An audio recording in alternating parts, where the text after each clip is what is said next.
lumutang na siya. Then papakat uli siya. Ayan, may hélices sa ilalim. Ayan o, nagbabacuum siya, pusa.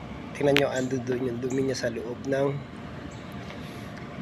filter net niya. Ayan o, pusa siyang iniikutan niya ng husto kung saan siya may makitang dumi, doon siya pumupunta. Ayan o.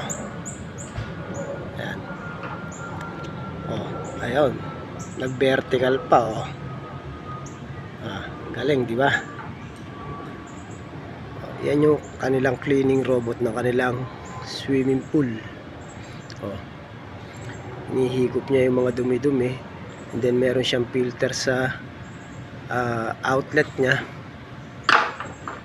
Doon nasasala yung mga dumi-dumi. Oh.